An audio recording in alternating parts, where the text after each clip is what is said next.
அனைவருக்கும் வணக்கம். இப்போ நம்ம எங்கே இருக்கிறோம் அப்படின்னா தலவானூர் குடைவரை கோயிலில் இருக்கிறோம். இது எங்கே இருக்குது அப்படின்னா விழுப்புரம் மாவட்டம் தலவானூர் அப்படின்ற ஊரில் இருக்குது. இந்த தலவானூர் குடைவரை கோயில் சத்ரு மல்லேஸ்வரர் குடைவரை கோயில் அப்படின்னு சொல்கிறாங்க. இந்த குடைவரை கோயில் அப்படின்னு பார்த்தோன்னா இதனுடைய முகப்பு தெற்கு நோக்கி இருக்குது. ஸோ இது கிழக்கு, இது மேற்கு, அது பின்னாடி இருக்கிறது வடக்கு, இது தெற்கு. ஸோ இதனுடைய முகப்பு தெற்கு நோக்கி இருக்குது. இது 32 அடி நீளம் இருக்கா. தரைமட்டத்திலிருந்து 3.5 அடி உயரத்தில் இந்த குடைவரை கோயில் கட்டியிருக்காங்க. இதில் இதனுடைய முகப்பில் பார்த்தோம் அப்படின்னா முதல் வரிசை தூண் மட்டும்தான் இருக்குது. இதுதான் முதல் வரிசை தூண். இதில் 2 முழு தூண், 4 அரை தூண், மொத்தம் 6 தூண்கள் இருக்குது. எப்படி இதில் முழு தூண் அரை தூண் இருக்குது அப்படின்றத நம்ம பார்ப்போம். இப்போ இதுதான் முழு தூண். முழு தூண் அப்படின்னா தனித்து நிற்பவை அப்படின்னு சொல்லுவாங்க. இது தனிச்சு நிற்கும், எதோட எந்த சுவரோடையும் இணையாமல் தனிச்சு நிற்கும். இது முழு தூண். அரைத்தூண் அப்படின்னா அதுதான் அரைத்தூண். அரைத்தூண் அப்படின்னா சுவரோடு ஒட்டி வெளி நீட்டி கொண்டிருக்கும் அரைத்தூண், அதாவது பாதி தூண் அப்படின்னு சொல்லுவாங்க. ஸோ இது முழு தூண். இந்த முழு தூண் அப்படின்னு எடுத்துக்கிட்டோம் அப்படின்னா சதுரம் கட்டு சதுரம் என்ற அமைப்பில் இருக்கும். இதுதான் சதுரம். ஸோ இது 4 பக்கமாக சதுரடியில் இருக்கா. அதுக்கப்புறம் இது கட்டு, எண்பண்ணை கட்டு அப்படின்னு சொல்லுவாங்க. 8 பட்டை கட்டு, 8 இடத்துல இருக்கும். இது 8 பட்டை கட்டு. இதில் தாமரை பதக்கங்கள் இருக்கும். இது தாமரை பதக்கங்கள். ஸோ இது ஒரு முழு தூண், இது ஒரு முழு தூண் ஆயிடுச்சா. 2 முழு தூண் இருக்கு. இப்போ அரைத்தூண். இது அரைத்தூண். அரைத்தூண் 2 அரைத்தூண் சேர்ந்து ஒரு கோட்டமாக இருக்கு. இதுதான் அரைத்தூண்.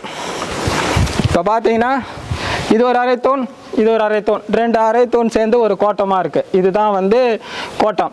கோட்டம் அப்படின்னா என்னன்னா குறிப்பிட்ட எல்லை கொண்ட இடம், 4 பக்கமும் சுவரால் சூழப்பட்ட இடம், உட்புறம் குழிந்து இருக்கும் இடம் அப்படின்னு சொல்லுவாங்க. ஸோ இருக்கா, உட்புறம் குழிஞ்சு இருக்கும், 4 பக்கமும் குறிப்பிட்ட எல்லை இருக்கும்.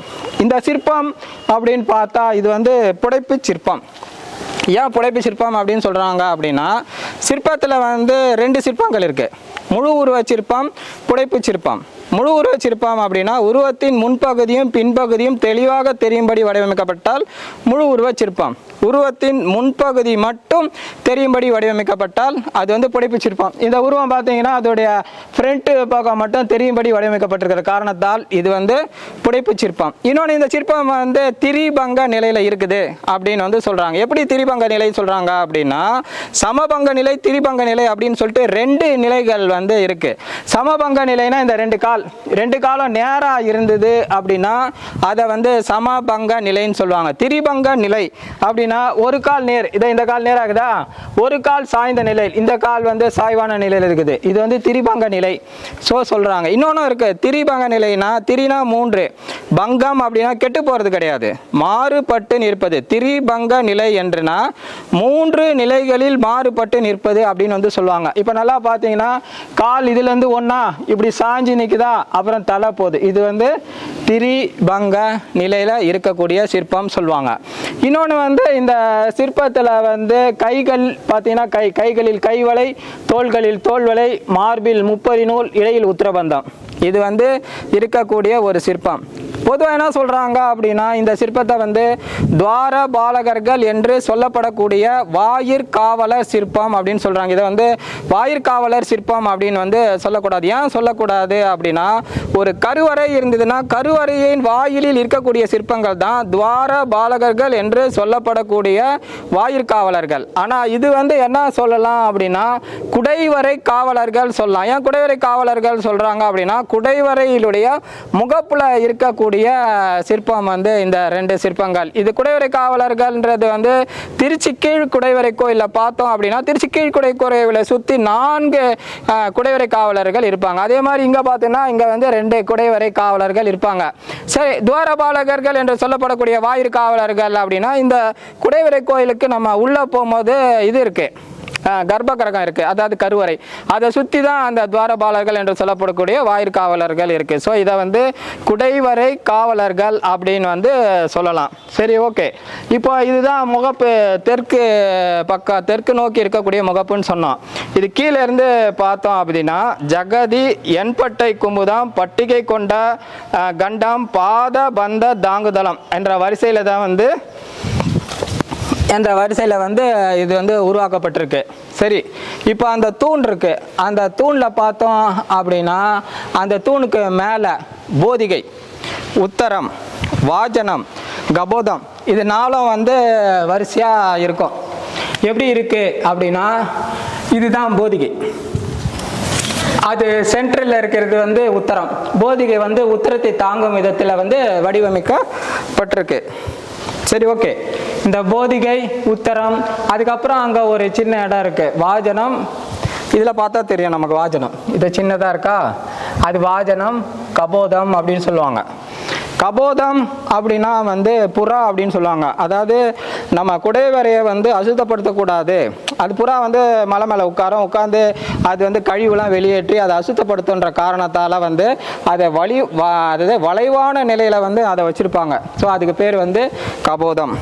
ஒன்று இருக்குது. இந்த கபோதத்தில் பார்த்தா 5 கூடு இருக்கும். 1 2 3 4 5 கூடு இருக்கா. 5 கூடில் 5 உருவங்கள் இருக்கும். இந்த 5 உருவங்களை வந்து என்ன சொல்கிறாங்க அப்படின்னா கந்தர்வர்கள் சொல்கிறாங்க. இது 5 உருவங்கள் இருக்கிறனால பொதுவாக மக்கள் என்ன சொல்லிடுறாங்க, இது வந்து பஞ்ச பாண்டவர்கள், அதனால இந்த குகை வந்து பஞ்ச பாண்டவர்கள் குகை அப்படின்னு வந்து சொல்லிடுறாங்க. பொதுவாக பார்த்தோம் அப்படின்னா 3 வாசல் இருந்தது அப்படின்னா பிரம்மா, விஷ்ணு, சிவன் அப்படின்னு வந்து சொல்லிடுவாங்க. 5 இது இருந்ததுன்னா பஞ்ச பாண்டவர்கள் அப்படின்னு சொல்லுவாங்க. இது வந்து பஞ்ச பாண்டவர்கள் மலை அப்படின்னு வந்து சொல்கிறாங்க. இப்போ நம்ம பார்த்தோம் அப்படின்னா பஞ்ச பாண்டவர் மலை ஏன் சொல்கிறாங்க அப்படின்றத நம்ம பார்ப்போம்.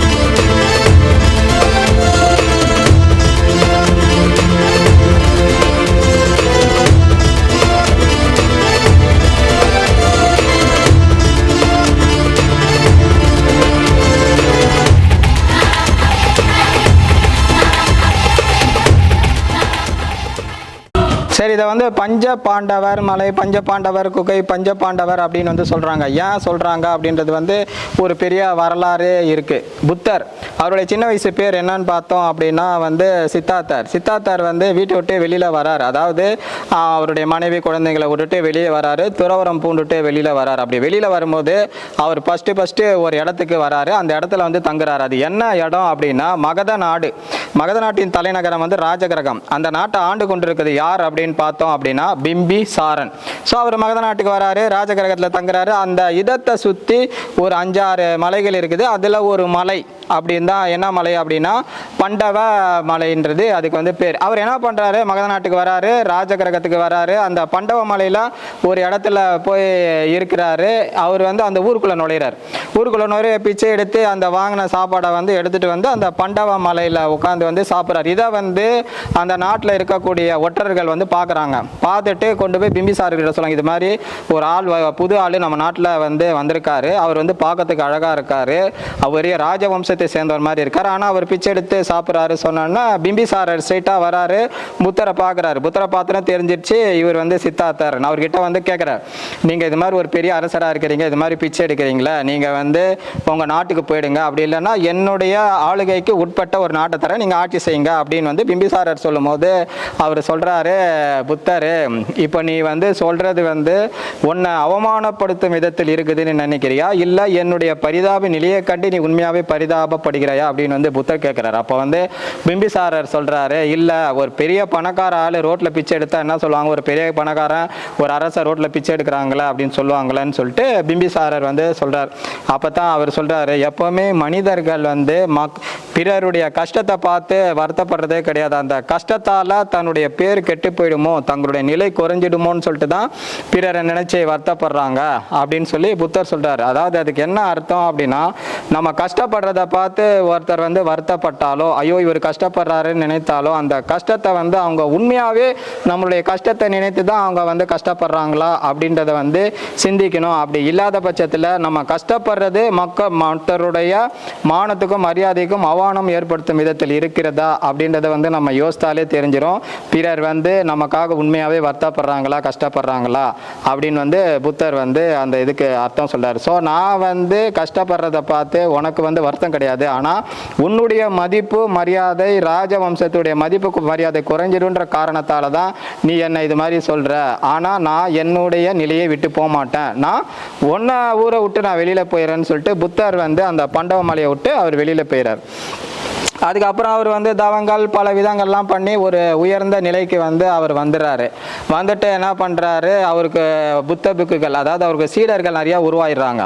இந்த புத்த புக்குகள்லாம் என்ன பண்ணுறாங்க, நிறையா குகைகள் மலைகள் இது மாதிரி இடத்துலலாம் போய் தங்குறாங்க. அப்படி தங்கும்போது அந்த மலை குகைக்கு என்ன பேர் வைக்கிறாங்க அப்படின்னா பண்டவ மலைன்னு பேர் வைக்கிறாங்க. ஏன் பேர் வைக்கிறாங்கன்னா, புத்தர் வந்து முதலில் தங்கிய மலை பண்டவ மலை. ஸோ அதனால் அதை வந்து பண்டவ மலை அப்படின்னு வந்து பேர் வைக்கிறாங்க. அதாவது புத்தர் வந்து புத்தர் ஆவதற்கு முன்னாடி வீட்டை விட்டு வெளியில் வரும்போது சித்தார்த்தரா இருந்து துறவரம் பூண்டு முதலில் தங்கிய மலை என்பதை வந்து தெளிவுபடுத்தும் விதத்தில், இந்த உலகத்துக்கு உணர்த்தும் விதத்தில் வந்து அதுக்கு மரியாதை கொடுக்கும் விதத்தில் வந்து அவங்க வந்து அவங்க எங்கெங்க தங்கியிருக்காங்களோ அந்த இடத்துலலாம் பண்டவ மலை அப்படின்னு பேர் வைக்கிறாங்க.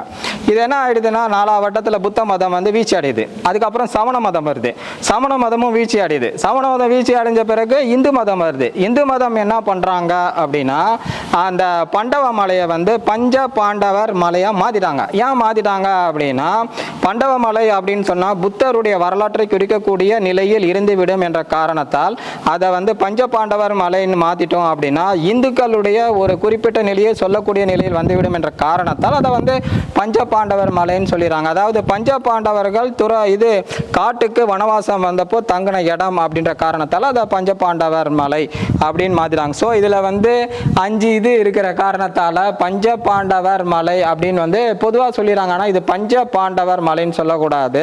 சப்போஸ் இது புத்தருடைய ஆட்கள் தங்கியிருந்தாலும் புத்தர்கள் தங்கியிருந்தனால பண்டவ மலை தான் பஞ்ச பாண்டவர் மலையாக தான் இருக்குது. இப்போ உலகத்தில் எந்த ஒரு இடத்த நம்ம எடுத்து பார்த்தோம் அப்படின்னா பஞ்ச பாண்டவர் மலை பஞ்ச பாண்டவர் குகை எங்கே சொல்கிறாங்களோ அதெல்லாம் வந்து பண்டவ மலையாக இருந்து தான் பஞ்ச பாண்டவர் மலையாக மாறிச்சு. ஸோ இதை வந்து 5 கூடுகள் இருக்குது, 5 கூடுகளில் 5 கஞ்சவர்கள் இருக்கிறார்கள் அப்படின்னு வந்து சொல்லலாம்.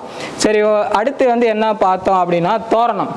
இந்த தோரணம் வந்து என்ன சொல்கிறாங்க அப்படின்னா மகர தோரண அமைப்பு அப்படின்னு வந்து சொல்கிறாங்க. இதுதான் இதை சில பேர் என்ன சொல்கிறாங்க திருவாசி அப்படின்னும் வந்து சொல்கிறாங்க. அதுக்கப்புறம் ஒரு தூணுக்கும் இன்னொரு தூணுக்கும் இடையே உள்ள இடைவெளி வந்து திறப்புகள், அதாவது அங்கணங்கள் அப்படின்னு வந்து சொல்கிறாங்க. இதுதான் வந்து முதல் வரிசை தூண். இதனுடைய முகப்பு தெற்கு நோக்கி இருக்கக்கூடியதுடைய தன்மைகள் சிறப்புகள். இப்போ இந்த குடைவரை கோயிலை உள்ளே போய் பார்த்து அதில் என்னென்ன இருக்குன்னு சிறப்புகள்ன்றதை பார்ப்போம்.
தலவானூர் குடைவரை கோயிலில் உட்புறம் இருக்கிறோம். இப்போ நம்ம இதில் என்ன அப்படின்னா மேற்கு பக்கம் இருக்கக்கூடிய கருவறை, இது வந்து கிழக்கு நோக்கி இருக்கு. இதுதான் கருவறை. இந்த கருவறையினுடைய 2 பக்கங்களும் துவாரபாலகர்கள் என்று சொல்லப்படக்கூடிய வாயிற் காவலர்கள் இருக்கிறாங்க இங்க. சரி, இவங்க எப்படி வாயிற் காவலர்கள்? நம்ம பொதுவாக பார்த்தோம், வெளியில இருக்கக்கூடியது வந்து குடைவரை காவலர்கள் அப்படின்னு பார்த்தோம். ஏன் அது குடைவரை காவலர்கள்னா அவங்க குடைவரை காதல் காத்து நிற்கிறாங்க. இவங்க என்னன்னா கருவறையினுடைய வாயில்ல இருக்கிறாங்க இவங்க. ஸோ இவங்க கருவறையினுடைய வாயில்ல இருக்கிறனால துவார பாலகர்கள் என்று சொல்லப்படக்கூடிய வாயிற்காவலர்கள் இவங்க 2 பேர். இப்போ இதை பார்ப்போம். இது வந்து கோட்டம். அதே பொதுவாக சொன்ன மாதிரி கோட்டத்தில் இருக்கு, புடைப்பு சிற்பமா இருக்கு, திரிபங்க நிலையில இருக்கு. இது இன்னும் நம்ம தெளிவாக அழகா பார்த்தோன்னா கிட்ட இருந்து பார்க்குற மாதிரியே இருக்கும். இதான் கோட்டம், குறிப்பிட்ட எல்லை கொண்ட இடம். குறிப்பிட்ட எல்லை இருக்கா? உட்புறம் குழிந்து இருக்கும் இடம். உட்புறம் குழிந்து இருக்கா? 4 பக்கமும் சுவரால் சூழப்பட்ட இடம் இருக்கா? ஸோ இது வந்து கோட்டம். கோட்டத்தில் இது வந்து புடைப்பு சிற்பமாக இருக்கு. நம்ம பொதுவாக பார்த்தோம் முழு உருவ சிற்பம், புடைப்பு சிற்பம். முழு உருவ சிற்பம் அப்படின்னா உருவத்தின் முன்பகுதியும் பின்பகுதியும் தெளிவாக தெரியும்படி வடிவமைக்கப்பட்டால் முழு உருவ சிற்பம். உருவத்தின் முன்பகுதி மட்டும் தெரியும்படி வடிவமைக்கப்பட்டால் அது புடைப்பு சிற்பம். இது இருக்கா? இதனுடைய முன்பகுதி மட்டும் தெரியுதா? அதனால இது வந்து புடைப்பு சிற்பம். சரி, இது வந்து திரிபங்க நிலையில இருக்குது அப்படின்னு வந்து சொல்றாங்க. சமபங்க நிலை, திரிபங்க நிலை அப்படின்னு சொல்லிட்டு 2 நிலைகள் இருக்குது. சமபங்க நிலைனா இந்த 2 காலம் நேரா இருந்தா சமபங்க நிலை. திரிபங்க நிலை அப்படின்னா இந்த ஒரு கால் வந்து நேராகவும் ஒரு கால் வந்து சாய்ந்த நிலையிலும் இருந்தா வந்து திரிபங்க நிலை. அது மட்டும் கிடையாது. திரிபங்கம்னா திரி 3, பங்கம்னா மாறுபட்டு நிற்பது, கெட்டு போறது கிடையாது. ஸோ எப்படி மாறுபட்டு நினைக்குதுன்னா இப்போ 1, இது 2, இது 3 நிலைகளில் வந்து இது வந்து மாறுபட்டு நிற்பது. இது வந்து திரிபங்க நிலை சிற்பம் அப்படின்னு வந்து சொல்லலாம். இன்னொன்று என்ன அப்படின்னா கைகளில் கைவளை இருக்கா, தோள்களில் தோல்வளை இருக்கா, மார்பில் முப்புரை நூல் இருக்கா, இடையில் உத்தரபந்தம். ஸோ இந்த அமைப்பை கொண்டு துவார பாலகர்கள் என்று சொல்லப்படக்கூடிய வாயிற்காவலர் இருக்காங்க. அதே மாதிரி இங்கேயும் அந்த வாயிற்காவலர்கள் இருக்காங்க. உள்ள வந்து கருவறைக்குள்ள இருக்கிறது வந்து சிவன், சிவலிங்கம் வந்து இருக்கு. ஆனால் இது வந்து தாய்ப்பாறையிலேயே செதுக்கப்பட்ட சிவலிங்கம் வந்து இது கிடையாது. ஏன் தாய்ப்பாறையிலேயே செதுக்கப்பட்ட சிவலிங்கம் கிடையாது அப்படின்னு சொல்றாங்க. இப்போ தாய்ப்பாறையிலேயே அப்படின்னா இதான் குடைவரை கோயில் அப்படின்னா இந்த குடைவரை கோயில் இருக்கக்கூடிய பாறையையே செதுக்கி உள்ள கொண்டு போய் உருவாக்கப்பட்டது அப்படின்னா மட்டும்தான் இது தாய்ப்பாறையிலேயே உருவாக்கப்பட்ட கோயில் அப்படின்னு சொல்லலாம். ஆனால் வந்து இது தாய்ப்பாறையில வந்து செதுக்கப்பட்ட அந்த இது கிடையாது. வெளியில இருந்து கொண்டு வந்து உள்ளே வச்சிருக்கக்கூடிய சிவன். இதுக்கு முன்னாடி இருக்கக்கூடியது வந்து என்ன பார்த்தோம் அப்படின்னா இது வந்து முன்றில் சொல்றாங்க. அதாவது வந்து மண்டபம். இதான் மண்டபம். மண்டபத்தில் வந்து 2 தூண், 2மே வந்து முழு தூண் அப்படின்னு வந்து சொல்லலாம். இப்போ இது பார்த்தீங்கன்னா ஏன் வந்து வெளியில இருந்து சிற்பத்தை வந்து கொண்டு வந்து வச்சிருக்காங்க? சிலை, சிவன் சிலை இல்லையா, வேற வந்து என்ன ஆச்சு அப்படின்னு பார்த்தோம் அப்படின்னா இந்த கோயிலை வந்து 1ஆம் மகேந்திரவர்மன் வந்து கட்டியிருக்கார். 1ஆம் மகேந்திரவர்மன் வந்து முதல்ல வந்து சமண சமயத்தில் இருந்தார். அதுக்கப்புறம் வந்து அவர் வந்து சைவ சமயத்துக்கு வந்து மாறார். அவர் சமண சமயத்தில் இருக்கும்போது சமண சமயம் சம்பந்தப்பட்ட சிலை உள்ள இருந்திருக்கு. அவர் சைவ சமயத்துக்கு மாறணும்னா அதை உடச்சி வெளியிலே எடுத்துட்டாங்க. இப்போ திருப்பாதிரி புலியூர் அப்படின்ற ஊர், அந்த ஊர் முன்னாடி வந்து பாடலிபுரம் அப்படின்னு வந்து சொல்லுவாங்க. அதுல வந்து சமண மடம் வந்து இருந்தது. அது ஒரு புகழ்பெற்ற சமண மடம். அது அந்த மதத்துல வந்து தர்மசேனர் என்றவர் வந்து கல்வி வந்து கற்றார். என்னென்ன கற்றாருன்னா மந்திரம், யந்திரம், தந்திரம், மணி, மந்திரம், ஔஷதம் என்ற பல்வேறு கலைகளை வந்து அவர் வந்து கல்வியா கற்றார். அப்படி நிறைய விஷயங்களை வந்து அந்த இடத்துல சமண மடத்துல தான் அவர் வந்து கத்துக்கிட்டார். அப்படி கத்துக்கிட்டு என்ன ஆகிறார் அப்படின்னா கொஞ்ச காலத்துல அந்த சமண மடத்திலேயே வந்து அவர் வந்து தலைவரா உருவாகி தலைவரா மாறிடுறார். அப்ப தலைவரான பிறகு கொஞ்ச காலத்துல என்ன பண்றாரு, அந்த சமண மடத்தை விட்டு வெளியில வந்துடுறார். சமண சமயத்துல இருந்து சைவ சமயத்துக்கு மாறுறார். அப்போ தர்மசேனர் அப்படின்றவர் வந்து திருநாவுக்கரசர் என்ற பேருக்கு மாறிடுறார். அதுதான் அப்பர். சைவ சமய குறவர்கள் 4 சொல்லுவாங்க, அப்பர், சுந்தர், சம்பந்தர், மாணிக்கவாசகர் அப்படின்னு. அதுல வந்து திருநாவுக்கரசர் தான் வந்து தர்மசேனர். இவர் என்ன பண்றாரு அப்படின்னா 1ஆம் மகேந்திரவர்மன் என்ன பண்றாரு, சமண சமயத்துல இருக்கார். அவரை வந்து சமண சமயத்திலிருந்து சைவ சமயத்துக்கு வந்து மாத்துறார். மாத்திட்டு என்ன பண்றாரு அப்படின்னா இவருடைய வழிகாட்டுதல் படி அவர் என்ன சொல்றாரு அப்படின்னா இவர் கல்வி கற்றார்ல அந்த திருப்பாதிரி புலியூர், அந்த மடத்தை ஃபுல்லா இடிச்சு ஒரு கல் இல்லாமல் முழுசாக அழித்து அந்த கல்லை எடுத்து கொண்டு போய் திருவதிகை அப்படின்ற ஒரு இடத்துல குணதர வீச்சுரம் என்ற ஒரு சிவன் கோயிலை வந்து கட்டுறார். ஸோ அவர் வந்து சமண மடத்தை வந்து அழித்து இன்னொரு இடத்துல சிவன் கோயில் கட்டுறார். அதாவது சமண சமயத்தை அழித்து சைவ சமயம் என்று சொல்லப்படக்கூடிய இந்து மதத்தை வந்து உருவாக்குறார். இதனுடைய கதைகள் எல்லாமே வந்து எதில் இருக்குது அப்படின்னா இதனுடைய வரலாற்று குறிப்பு பெரிய புராணத்தில் வந்து இருக்கு. இது பெரிய புராணத்தில் இருக்கக்கூடிய இத்தகைய கருத்தை வந்து வரலாற்று ஆய்வாளர் மயிலை சீன வேங்கடசாமி என்றவர் வந்து சமணமும் தமிழும் அப்படின்ற ஒரு புத்தகத்தில் வந்து இதை பற்றி வந்து தெளிவாக குறிப்பிட்டிருக்காரு. அதில் இன்னும் தெளிவாக சொல்றாரு என்னன்னா, முதலாம் மகேந்திரவர்மன் 6ஆம் நூற்றாண்டில் வந்து சமண மதத்துக்கு கோயிலை கட்டுறாரு. கிபி 7, 8, 9ஆம் நூற்றாண்டில் வந்து சமண மதம் பௌத்த மதம் இந்து மதத்துக்கு இடையே வந்து இந்த மத போதல்கள் நடக்குது. இதன் விஷயமா என்ன ஆயிடுது அப்படின்னா இந்து மதம் உச்சத்துக்கு வந்தனால பௌத்த மதம் சமண மதத்தை அழிக்கப்படுது. ஸோ அதனால இவர் 6ஆம் நூற்றாண்டில் சமண மதம் சம்பந்தப்பட்ட கோயில்கள்லாம் முதலாம் மகேந்திரவர்மன் கட்டுறாரு.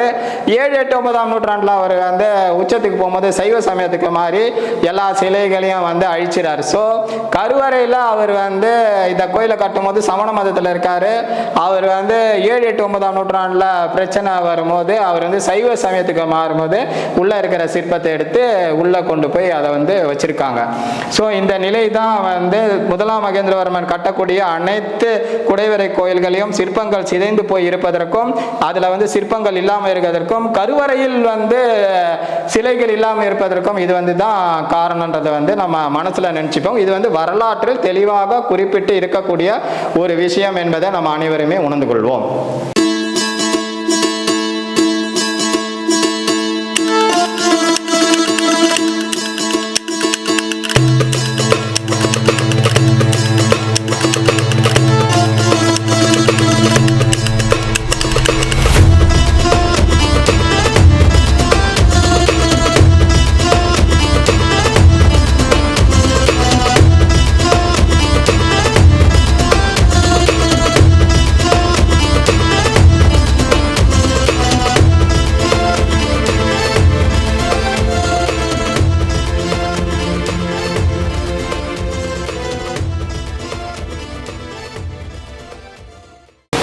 இப்போ குடைவரை கோயிலுடைய கிழக்கு பக்கத்தில் வந்து நம்ம இருக்கோம். ஸோ மேற்கு பக்கத்தில் பார்த்த மாதிரி இப்போ கிழக்கு பக்கத்தில் பார்த்தோன்னா ஒரு கோட்டம் இருக்கும். கோட்டத்தில் வந்து புடைப்பு சிற்பம் இருக்கும். சிற்பம் வந்து திரிபங்க நிலைகளில் இருக்கும்.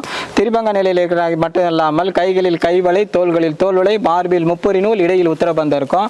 அந்த சிற்பத்துக்கும் இதுக்கும் ஒரே ஒரு வேறுபாடு மட்டும்தான். என்னென்னா ஒரே ஒரு ஆயுதம் வந்து இதில் வந்து கையில் வந்து வச்சுருப்பாங்க. இந்த தலைவானூர் குடைவரை கோயிலில் உள்ள பல்வேறு சிறப்புகளை பார்த்தோம். சில முக்கியமான சிறப்புகள் அப்படின்னு பார்த்தோம் அப்படின்னா பாத பந்த தாங்குதளம் கொண்ட முதல் குடைவரை கோயில் இந்த குடைவரை கோயில் தான். இன்னொன்று பூமி தேசம் முழுமையாக இருக்கக்கூடிய குடைவரை கோயில் இந்த குடைவரை கோயில். மகர தோரண அமைப்பு கொண்ட முதல் குடைவரை கோயில் இந்த குடைவரை கோயில் தான். முன்றில் கொண்ட முதல் குடைவரை கோயில் இந்த குடைவரை கோயில். அதாவது முன்றில் அப்படின்னா அந்த கருவறைக்கு முன்னாடி இருக்கக்கூடிய மண்டபம் தான் முன்றில் சொல்லுவாங்க. ஸோ அந்த முன்றில் இருக்கக்கூடிய முதல் குடைவரை கோயில் இதுதான். ஸோ தலவானூர் குடைவரை கோயிலில் முக்கியமான சிறப்புகள் இந்த சிறப்புகள் தான். ஸோ நம்ம வந்து தலவானூர் குடைவரை கோயிலில் இருந்து பல்வேறு சிறப்புகளை பற்றி நம்ம வந்து தெரிஞ்சுக்கிட்டோம்.